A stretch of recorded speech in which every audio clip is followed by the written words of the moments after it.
we decided to do 10 truths. One truth for each of us. We're just doing it one. Yeah.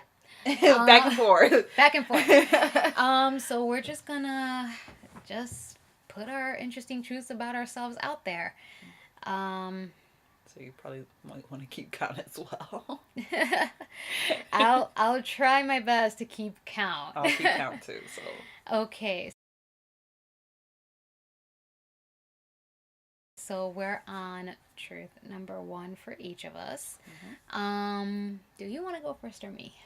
I can go first. Okay, you first. So, my first truth is I am the youngest of 4 siblings.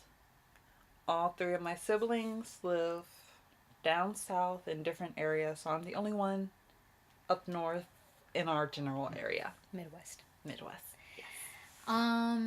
I might as well make my first one a sibling thing too. I'm actually I I count my stepsisters and my half siblings, so I'm the middle child of 10. I'm the last oldest girl. My half sister's like 8. And she's growing like a weed. They all are. Don't get it twisted. My siblings don't. We all don't live in the same house. Like my 5 older stepsisters are grown women doing their own thing. So it's just me that's still at home per se, and my half sister lives with my dad and my stepmom. So, and I have 2 brothers that live with me.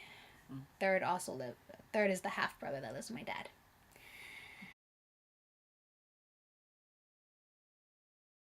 Okay, now we're on number 2. Right. I'll start off this one. All right.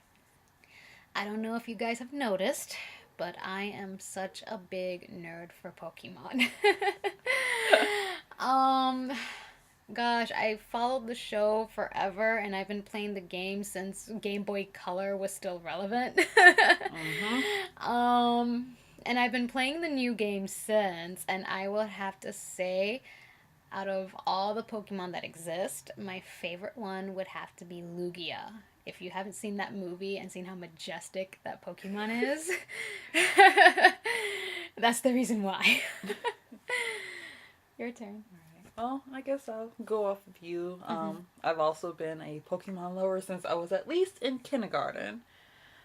You wouldn't believe that a Catholic school showed Pokemon to kids. Anyway. I wouldn't.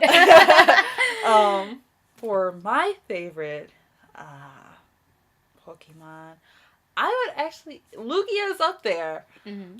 But I would have to actually say Entei. Oh, God. I love Entei. Although the movie did kind of make me sad at some points, but... Bastard's hard to catch in the game, though. Yeah, he is. He keeps running away. Okay, now we're on number 3, so it's your turn to say. Oh, yeah, it is my turn. Okay. Yeah. I am a cosplayer. I started cosplaying my freshman year of high school. That's what it was. Mm-hmm. So I've been going to Anime Central ever since. We both actually attend, but Yeah. we were considering doing a panel, just a little tidbit. So, but we'll see what happens. My turn then. Yeah, I guess. Okay, number 3 for me. I'm a major Otome game whore. And there's a reason I say this. My cousin actually got me into playing Otome games. I mean, I've seen simulations like on YouTube for the shits and giggles, but I've actually gotten into it. I'm currently obsessed with Mystic Messenger and several shades of sadism. The latter kind of interesting. I chose Minami's route, and he's an asshole. You always choose the asshole. That's nothing new. No, like I didn't realize he was an asshole until I actually picked him. But the ones I have played were Midnight Cinderella, Wizard's Heart. What else? The one where the zodiacs were actually gods. Star Lovers, I think it was. What else have I played? There was this one Ninja Otome game that I played. I forgot the name of it, but I remember one of the main characters that whose route you choose because I picked him specifically. He's like the face of the game. Um, but yeah, I would say if I were to pick my favorite characters, it would be a tie between Alan Crawford from Midnight Cinderella and Se Young Choi from Mystic Messenger.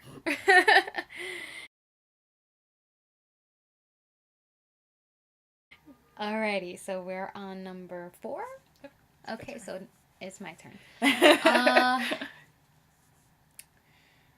I was actually teased as a child for being a rather unusual girl. And by unusual, I mean a girl in the 90s was into like Barbies and Bratz typically. I was into more of the I mean I still had like the girly toys, but I was more into the boy cartoons. Like I watched Digimon, I watched Pokemon. I watched The Big Guy and Rusty when it was out on Fox Kids. I watched Power Rangers. Um I watched Sherlock Holmes and that cartoon was so dark for a 6-year-old girl. Um oh god, what else? Well, next cartoons would probably be a little bit girly, but like I watched Transformers and oh my gosh, I wasn't completely a tomboy, but I found more solace, I guess, or more interest in those shows than I did any other show. I mean, don't get me wrong, I loved Powerpuff Girls and all of that stuff, but um those shows were my life. Your turn. All right. Well, I guess I can also say uh, I was also bullied when I was younger. Not so much for the same reason as you because all of us kind of watched the same thing. Mm-hmm. I was bullied mostly one, I was the tallest in my class, everyone else was shorter. And so I would always hunch over. And then two, my actual skin color, I actually went to uh, not to put this badly, I loved my schools, but I went to all black schools until I got to high school. And each year, I was always made fun of by the way I would talk, my skin color, all that fun stuff. Okay, kids are douches. Like, you did not deserve that. Just saying. So yeah. Uh, so. This that leading off of your school thing would probably be my number 5. Um, the schools I went to majority private schools, Catholic schools specifically, and like maybe one public school. Um, this one would probably be kind of a 2-in-1 because I don't want to make it into a separate thing, but my Catholic school years, I was surrounded by predominantly Polish descent children. Um, so it was really kind of awkward to be, well, not awkward, but it was kind of scary to be one of the minorities in the school. And it was like that until I got to high school. Actually, almost all the grammar schools I've been in, except for my preschool and kindergarten, did not have a lot of Hispanic students. It, I mean, yeah, I got like a fairly good education, but it was still kind of weird. Now the double in this one was that this is actually a funny story. When I was 6 years old and I was still at a public school, the bus driver dropped me off at the wrong stop and he drove off before I realized. So I was pretty far from my grandmother's house and I had no sense of direction. And I somehow found my way. Like I literally tailed a girl going in the direction of her house until I saw something familiar. But you can understand as if any of you who subscribe to us are parents or if you have younger siblings, that's a scary thought for a 6-year-old girl to wander basically the slums of our city to get home where anything could have happened. I would say that was the most adventurous time in my life. so we did our number fives? Well, I Or did my number 4. I did my number 5. You need to do your number 5. Okay. My number 5 on a lighter note, because I don't want this to get into Too a dark. depressing, dark. Too dark. We don't want you to see the dark side of our lives. No. But number 5 of mine is I actually got to fly a plane when I was like 11, 12 years old. What? So basically what had happened was my dad rented a not commercial plane, but a plane. Yeah, a plane. And so every once in a while he'll take me up to the place and he'll take off with me and then he'll let me fly it. That's awesome. And so I always had this one, and he actually originally did not rent this plane until I actually chose it, and I kept choosing it. It was basically a double wing plane that literally there's no stairs to get up. You literally have to climb onto the wing to get into the plane. And oh my god, I felt that to be the best part. I loved it. I always loved climbing in it and climbing out. I didn't know you flew a plane. Yeah, I flew a plane when I was younger. God, I've known you for like over 10 years and I didn't know that about you. I never told you. You never told me. Round number 6, so that's you. Oh, me again? Okay. Yeah. Out of all the places I would love to visit, Japan will still be in like my top 3. You're taking me, right? Yes, I'm taking you. We talked about this. I'm taking her with me.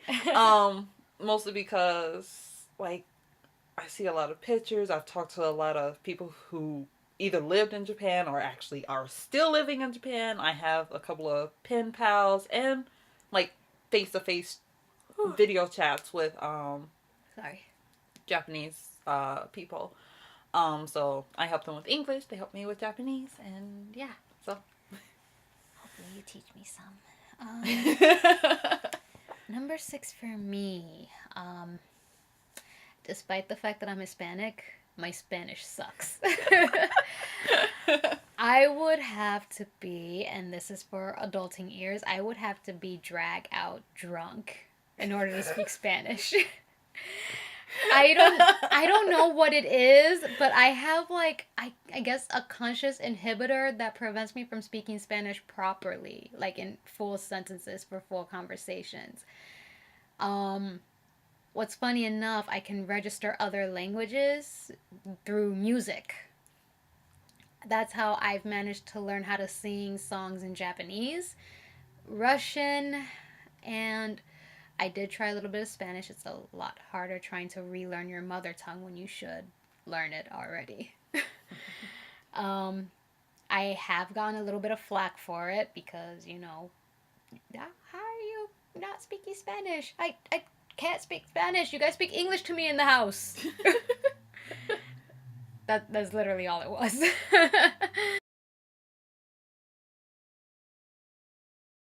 We're on number 7, so that's my turn again. Yep. I know you guys saw me take off my glasses earlier, but this is also a truth. I'm blind as nobody's business. I literally cannot see anything without my glasses. I will literally die if I lose my glasses. And I hate it so much.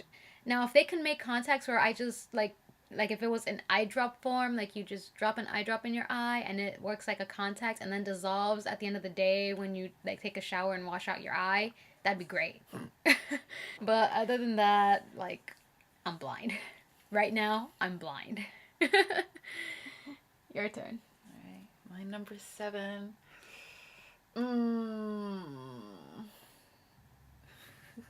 Just do it. Bring it up. With my hair changing, just to let you guys know, I am not bald for one. But I do actually wear wigs. Right now I am actually trying to grow my hair out, so it is braided under this. But it's not like sewn in or anything. I literally have wigs that I put on and take care of. In case you haven't noticed. But yeah, so this right here, this is a wig. It's a pretty one. It is. I like it. And it was a very cheap one, thankfully.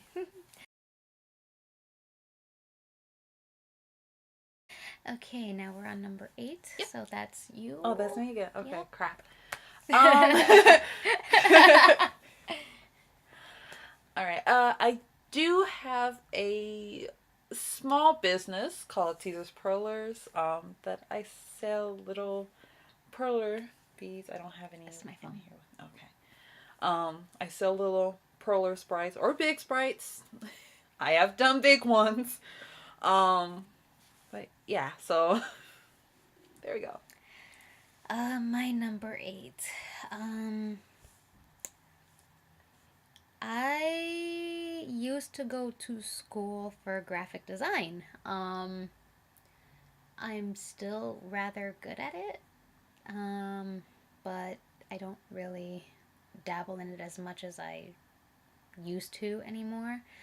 Um, it wasn't really the right fit for me career wise for my field of study, so I am venturing into creative writing with a concentration of fiction, which kind of spawned because I am an avid fan fiction writer. My problem is though is that I would always get an idea for a new story and then have like 5 fan fictions to finish on top of like other things. And I try. Um okay, you did it first, right? Or was it me that did number 8, starting off number 8? I started it off. Okay. Okay. That means you're next. What are we on, 9? We're on 8. We're still on 8? Yeah. Okay. I did it first, remember? I can't remember anymore. I lost track. That's her number 8. She's forgetful. No, because I thought my number 8 was the teaser perlers. Oh, then you're right. We're on number 9. We're both stupid. I'm sorry. Okay, go on. Number 9 for you. Oh, okay.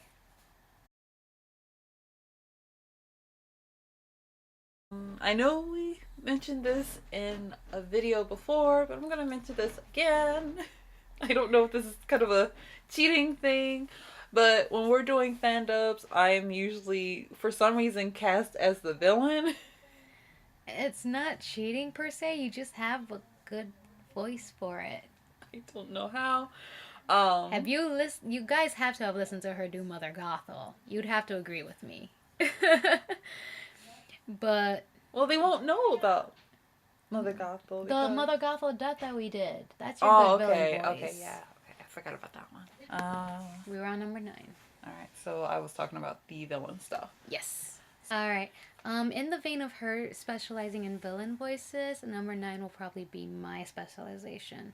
In case you guys haven't noticed, I specialize in teenagers and small children's.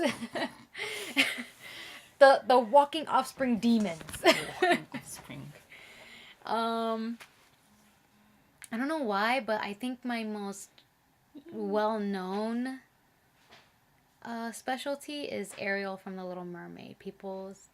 I've had friends say that I sound like Jodie Benson, and I don't hear it when I watch my dubs. If you go to my specific channel, there's some Little Mermaid dubs, but I don't hear it. All right, we are on last but not least, number 10. I don't know why I did that. I don't know either. Okay, that means that I started this time. Number 10. You guys may not know, or if you guys watched our past videos or even videos on my channel and you just kind of drifted over from here, I am the B in LGBT. Yeah, I swing both ways. Also technically with a baseball bat rather violently, but that's not the point. That's my number 10. I think I've been technically out for, since late freshman year of college. Apparently I have a gay vibe that I wasn't aware of before I came out. I didn't understand that. Do I radiate gay off of me even before I realized it? How? I know sometimes I have a little bit of, I'm that friend that doesn't respect personal space. Like No, you've seen in countless videos. I will literally like this. And I do that with any close friend that I'm close to, but I'm always the one that initiates the hugs, and that's something else that you probably guys will not hear the story of because I don't like talking about it very much. Your turn. My turn? Yeah. Um, Tell them that you're a plushie whore. I'm not too bad. You Yes. can't really see my whole plushie stack. She's a Okay. plushie whore. Okay, I know what to say. Okay. In relevance to the plushie thing. Okay. If I was a Homestuck character, I would have a plushie heel. Like Gamzee has his horn, Carcat has his DVDs of weird things. I have plushies. I'm not in this fandom, so I don't know the reference, but she's a plushie whore. That's her number 10. My number 10. Let's do just a funny bonus number 11. I actually got her to play Mystic Messenger. I gave the game 3 sacrifices. She was one of them.